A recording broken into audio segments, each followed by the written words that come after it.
Hey friends, so we have started our journey from Haridwar now, and we'll be reaching Joshimath in another 10 and 11 hours or so. We got late from Haridwar, so it's quite natural in India. तो हम लोग अब हरिद्वार से निकल कर बीच में शायद कुछ ब्रेक लेके जोशीमठ के लिए निकलेंगे और कल जोशीमठ से खुलना और उसके बाद हम ट्रैक करेंगे Hemkund Sahib and valley of flowers का। तो चलिए आज का रास्ता देखते हैं कि अभी तो हरिद्वार में काफ़ी बारिश हो रही है, बहुत ही क्लाउडी है यहाँ पे। दिल्ली से जब छोड़कर आए थे तो बारिशें बहुत दूर थी, गर्मी बहुत ज़्यादा थी, but here the weather is very pleasant, very rainy तो जैसा एक्सपेक्टेड था। सो चलिए चलते हैं हम जोशीमठ की तरफ।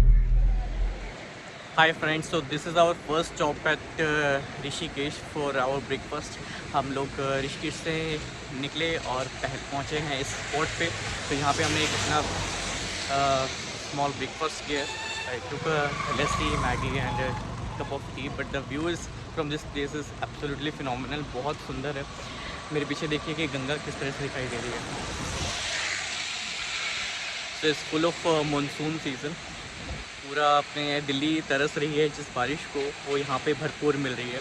Just look at this place, this is looking magical, absolutely phenomenal, beautiful. Really में इन जगहों पे जब रुक जाते हैं तो निकलने का मन नहीं करता। तो ब्रेकफास्ट, हालांकि हमने प्लान किया था कि 15-20 मिनट्स का होगा, but see the picture, see the people behind me, they are into like clicking the photographs.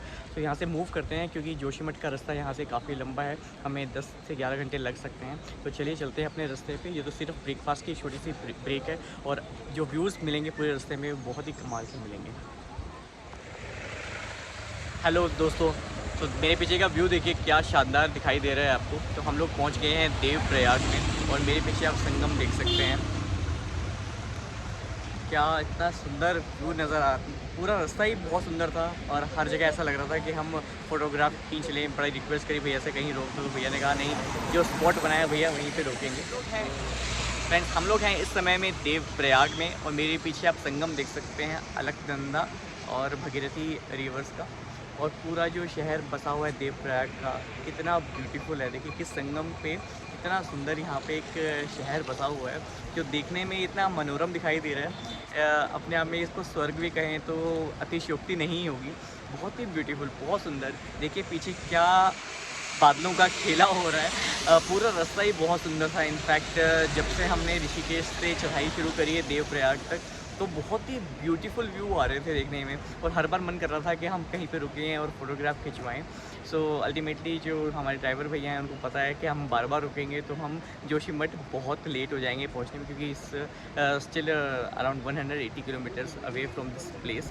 तो बहुत ब्यूटीफुल है, बहुत ही ब्यूटीफुल है। आप इन जगहों पे जब आते हैं तब आपको इनकी शक्तियों का पता लगता है, इनकी ब्यूटी का पता लगता है। तो हम लोग अभी देवप्रयाग में हैं और निकलेंगे अब जोशीमठ के लिए।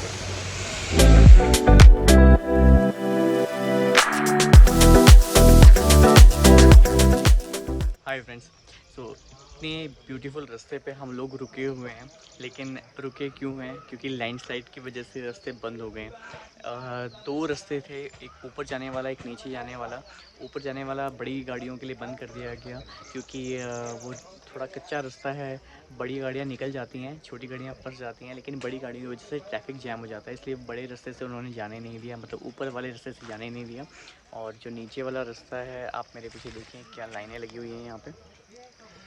सो पहाड़ों में मानसून के टाइम में ये वाली प्रॉब्लम्स आती रहती हैं, but not to bother about it and we just wait के the way get clear and we can reach to Joshimath in time. Keeping our finger cross that we hope कि जल्दी से रास्ता खोले और हम पहुंच पाएँ जोशीमठ।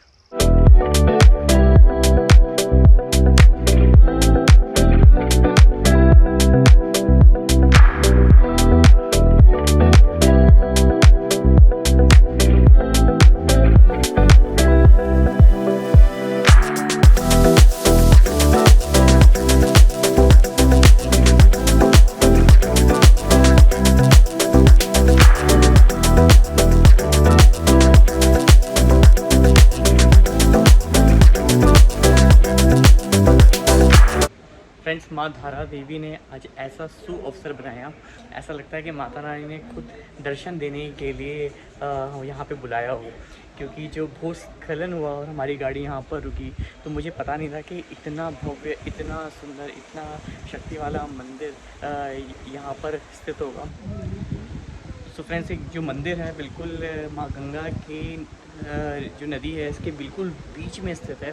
आप पुल के माध्यम से यहाँ पे दर्शन करने जाते हैं। अगर आप मूर्ति का दर्शन करें तो आपको लगेगा कि ये तो साक्षात माँ बैठी हुई हैं, माँ काली बैठी हुई हैं, जो धारा देवी के नाम से जाना जाता है। धारा देवी क्योंकि गंगा जी का प्रवाह यहाँ पे इस तरह का है कि इनको धारा देवी कहना ही तर्कसम्मत रहेगा। हालांकि मुझे इनकी कहानी नहीं पता कि ये धारा देवी की कहानी यहाँ पर क्या है, बट मंदिर अपने आप में बहुत भव्य है, बहुत शक्ति वाला मंदिर है, बहुत ही सुंदर है। और मुझे बहुत अच्छा लगा कि चलो गाड़ी रुकी लेकिन इस बहाने माँ ने दर्शन करने के लिए मुझे बुला ही लिया। माथे पे तिलक होना ही चाहिए। आज सुबह मुझे दर्शन प्राप्त हुए थे गंगा आरती के, तो फिर माँ गंगा ने बुलाकर दर्शन कराए और तिलक लगवाया। और अब यहाँ पे जब हमारी गाड़ी रुकी तो माँ धारा देवी ने बुला के दर्शन करा दिए। तो इससे सुखद चीज़ तो कोई और लाइफ में हो ही नहीं सकती। जय माँ, जय माँ धारा देवी।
हेलो माय डियर फ्रेंड्स, तो हम लोग निकले हुए थे जोशी मठ के लिए।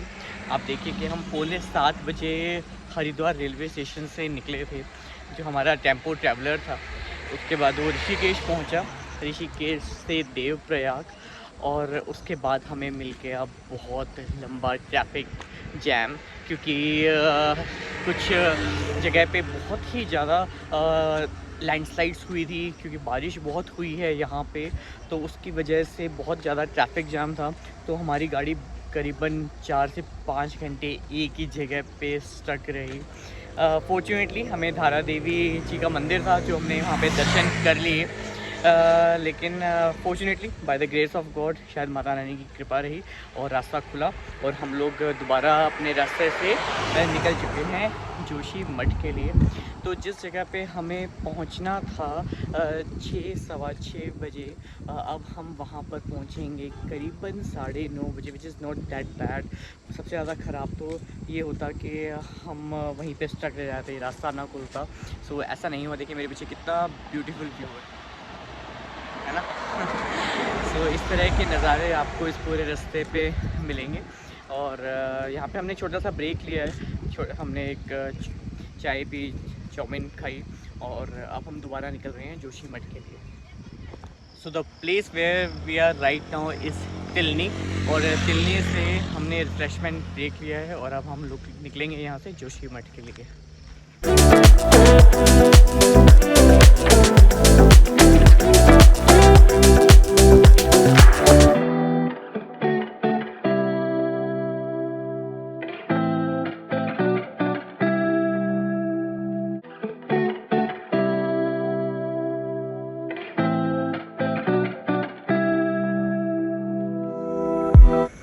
हाय फ्रेंड्स, सो ऑलमोस्ट 16 घंटे की जर्नी के बाद फाइनली हम लोग पहुंच गए हैं जोशी मठ। What a journey it was, क्योंकि पूरा रास्ते में सबसे ज़्यादा हमने ट्रैफिक जैम को झेला है। बहुत सारी जगह पे जो मड स्लाइड्स थी, जो लैंडस्लाइड हो रखी थी, उसकी वजह से बहुत लंबे ट्रैफिक जैम थे, और एक जगह तो हम लोग 4-5 घंटे फंसे रहे। तो जिस जगह पे हमें 6:30 बजे पहुंच जाना था वहाँ हम लोग 10 बजे पहुँचे हैं, और हमने जो जर्नी अपनी शुरू करी थी सुबह 6:30 बजे से करी थी। बट एनीवेज फाइनली हम पहुंच गए। एक टाइम पे ऐसा भी लग रहा था कि क्या हम यहाँ पे पहुंच पाएंगे या नहीं पहुंच पाएंगे। और जब एक बहुत ही ब्यूटीफुल जगह देखनी हो जो यूनेस्को वर्ल्ड हेरिटेज साइट हो और अपने आप में एक लाइफ टाइम एक्सपीरियंस हो, तो उसमें इस तरह की परेशानियाँ झेलना कोई बड़ी बात नहीं है। और ये हमें पता भी था कि मानसून टाइम में जो लैंडस्लाइड होता है उसकी वजह से इस तरह की परेशानियाँ आ सकती हैं।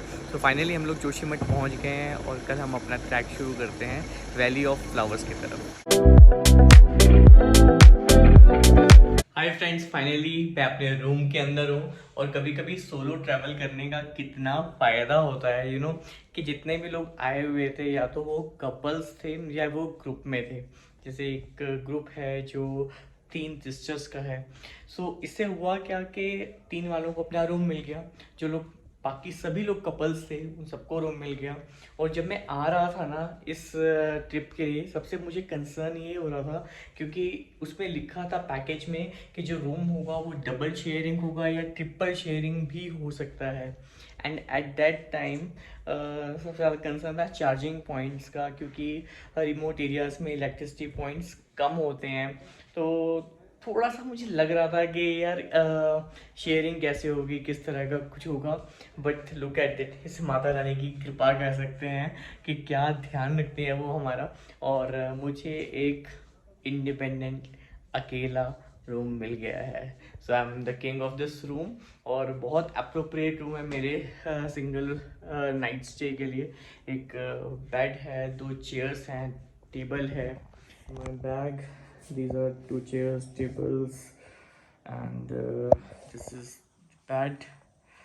और ये एक छोटा सा बाथरूम मेरे लिए तो बहुत सफिशिएंट है। मुझे इसी बात की बहुत खुशी हो रही है कि मुझे अकेला रूम मिल गया फाइनली। सो फ्रेंड्स, ये व्लॉग यहीं तक है। हम फाइनली हरिद्वार से जोशीमठ पहुंच गए हैं। बहुत मैसिव ट्रैफिक जाम मिला बट फिर भी, लेकिन हम लोग यहाँ पहुँच गए हैं। और यहाँ तक पहुँच गए हैं तो हम वैली ऑफ फ्लावर्स भी देख पाएंगे। तो देर आए दुरुस्त आए, अंत भला तो सब भला। तो चलिए अपना ट्रैक अब कल सुबह शुरू करते हैं वैली ऑफ फ्लावर्स का। अपना बहुत ध्यान रखिएगा। हम थोड़ा सा कुछ खाना खाने के बाद हमारी एक ब्रीफिंग होगी यहाँ पे, और ब्रीफिंग के बाद सो जाएंगे। सुबह उठ के चलेंगे वैली ऑफ फ्लावर्स के लिए।